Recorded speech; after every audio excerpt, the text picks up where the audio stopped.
You've heard the phrase, don't mess with perfection, right? Well, either that's not a thing in Korea, or Kia disagrees with hundreds of thousands of SUV buyers about what perfection looks like, because the Telluride was already flying off of dealer lots, and yet they've gone ahead and updated it for 2023. The latest Kia Telluride has refreshed styling inside and out. It's got new tech, new trims, and new off-road capability. Those all sound like pretty great things, right? And on a vehicle that was widely considered to be pretty great already. So can you have too much of a good thing? Let's find out. Even though people seem to really like the looks of the Telluride already, Kia has gone ahead and given the new one a new front fascia, new grille, and updated headlight design. This is a brand new color for 2023. It's called Midnight Lake Blue. Comes at an extra cost of $495. I think it looks great. And then every trim has a new wheel design for the new model year. We have the SX Prestige trim. We also have the X Pro package. So we've got the exclusive 18-inch X Pro wheels with the all-terrain tires. Now, because we have the X Pro package, we also have 0.4 extra inches of ground clearance. That brings it up to 8.4 inches total. And a boost of less than half an inch might not sound like that much, but it does improve the approach and departure angles for better off-roading. If you combine that with the modified traction control system and the new downhill brake control system, it adds up to the most capable, most rugged Telluride ever. Do you think it looks tougher? Let us know in the comments.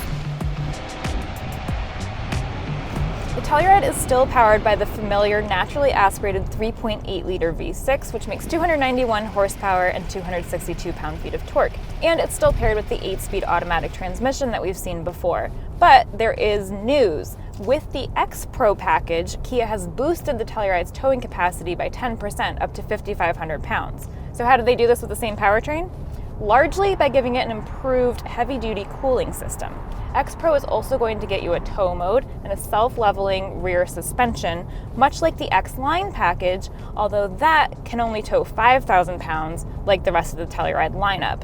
Now, X Pro and X Line both come with all-wheel drive, but front-wheel drive is standard for the base Telluride. It gets 20 miles per gallon city, 26 highway, and 23 combined in the base LX trim with front-wheel drive. And then it gets 18 city, 24 highway, and 21 combined with all-wheel drive. It does take regular fuel, which is a really nice benefit of buying a car or an SUV from a maker like Kia. If you were to go for something from one of your more traditional luxury automakers, it's almost always, or maybe always, going to require premium fuel. The Telluride comes with eco, smart, comfort, and sport driving modes, and if you get all-wheel drive, then you also get a snow mode, plus the ability to lock the all-wheel drive system so that it evenly distributes power between the front and rear wheels. X Pro and X Line also have tow mode, which I've already mentioned. Overall, I would call this driving experience unremarkable, and I mean that in the best way possible. Nothing really stands out, and that's because there's nothing really wrong with it. Steering is nice, it's well weighted, it's nice and direct. The braking is progressive, not too light, not too grabby. Acceleration is unobjectionable. Everything really just behaves the way that you would expect it to, and that's exactly what you want from a family vehicle.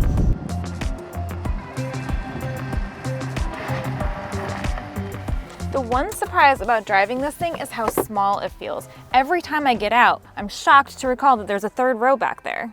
And it's not like this is a teeny tiny third row. I'm just gonna make use of the standard one-touch sliding and folding seats to show you that in the back row, we have 31.4 inches of legroom and 37.8 inches of headroom. Feels like plenty. It is smaller than the Honda Pilot's third row, but it's bigger than the Toyota Highlander's. We've also got a couple of USB ports and climate control vents back here, and 21 cubic feet of cargo space behind these seats, accessed through a hands-free power liftgate. With these folded down, there's 46 cubic feet, and it's 87 if we're talking everything behind the front row. Kia says the Telluride has class-leading middle row legroom. It's 42.4 inches, so it's certainly more than the Pilot or the Highlander. And we've also got this lovely moonroof. We've got a couple of USB ports back here, and these seats are heated and ventilated. Of course, up front, we also have heated and ventilated seats, plus a heated steering wheel and special moonroof dedicated just to the grown-ups. The driver's seat is 10-way power adjustable, and the passenger's seat is 8-way power adjustable. Synthetic leather seating surfaces are standard, but we have the premium Napa leather in terracotta. I think it looks great. What do you think? Isn't it beautiful? I could do without the little X Pro logo on there. I think that makes it look like a truck, but otherwise it has a very premium feel.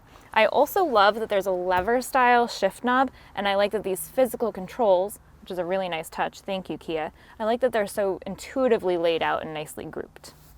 This beautiful 12.3-inch touchscreen is standard across the Telluride lineup, which means you're definitely going to get Apple CarPlay, Android Auto, Sirius XM, navigation, Kia Connect, and a Wi-Fi hotspot.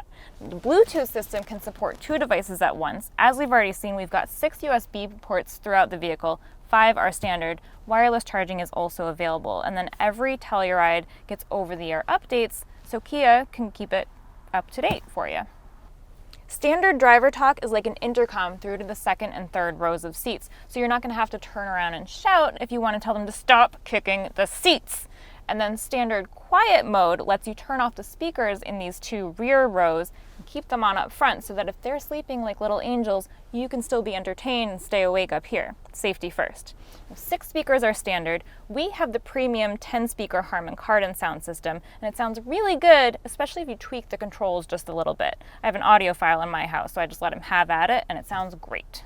Standard Kia Connect is going to let you do things like check your fuel level, see whether you've put the windows up, see whether you've locked the doors, turn on your heated or cool seats, all remotely from your phone. And the digital key lets you use your compatible phone or watch to share access to the vehicle on a basis that you completely control. So you could send it to a friend or a family member to let them get into the vehicle but not drive it, or you could let them drive the vehicle just that time and then revoke the permissions later. Kia's Safe Exit Assist and rear seat reminder systems are both standard, and so is the DriveWise suite of advanced driver assistance and safety features. So that means that any Telluride is going to have automatic emergency braking, rear cross traffic alert, blind spot collision warning, driver attention warning, lane keeping and lane following, and highway driving assist. Now you can upgrade your Telluride to have highway driving assist too if you prefer. That's going to take that system that already helps with acceleration, braking, and steering on the highway, and it'll add some support for lane changing assist. The available 10-inch color head-up display is great. It's a lot more dynamic than what you get on some vehicles. So in addition to things like your speed and the speed limit, if you have adaptive cruise control engaged, it's also going to show you things like all the cars near you, their relative distances, and then you can even see them passing you in real time. So that head-up display comes on the top trim or with the X Pro or X Line packages. The new digital rearview mirror is pretty cool. That gives you a wider field of view than what you would get in an actual mirror. It was a little alarming on the highway. I'm not used to being able to see the cars that are behind me as they're passing me in the mirror, so it kind of made it look like they were going to run into me, but I'm sure I'd get used to it, and it would be very helpful if there was a full house in here or if you have cargo piled all the way up to the ceiling. The bad news is that with all these great updates, the price has gone up. It now starts at $35,890 for the base LX trim of the 2023 Telluride, which used to start at $33,500. Now remember, you are getting that 12.3-inch touchscreen and all those great tech and safety features for that price. No heated seats though. Now for comparison, the 2023 Honda Pilot, which is freshly redesigned, it starts at $37,295, the Toyota Highlander at $36,420, and the Mazda CX-9 at $38,750. So this is still competitive. As you know, the Kia Telluride that you've seen today is the top trim, SX Prestige, with that X Pro package. That brings our as-tested price to $55,120. That does include a few extra fees for things like these super snazzy color choices, carpeted floor mats, and of course, no one's getting out of paying destination. Now, anecdotally, I would say that the vehicle most often cross-shopped with the Telluride is its cousin, the Hyundai Palisade. They both come with 10-year, 100,000-mile warranties. Matt and I actually just did a comparison video, so check that out to see more. But if you're comparing the two in your own shopping journey, my advice is to drive them both. Really see how you feel behind the wheel. Do you like the layout of the interior on one more than the other? Do you like how one looks? They're basically the same vehicle underneath, so it's totally fair to judge these particular books by their covers. We know that research is a really important part of the car buying process, and we've got tons of information for you. Please subscribe to this channel so you don't miss new reviews. Check out our full library of existing video reviews. Head over to CarGurus.com for all the data you might need and full written reviews on this and any other car, truck, or SUV that you are considering. And check back soon, because we'll be driving something else next week.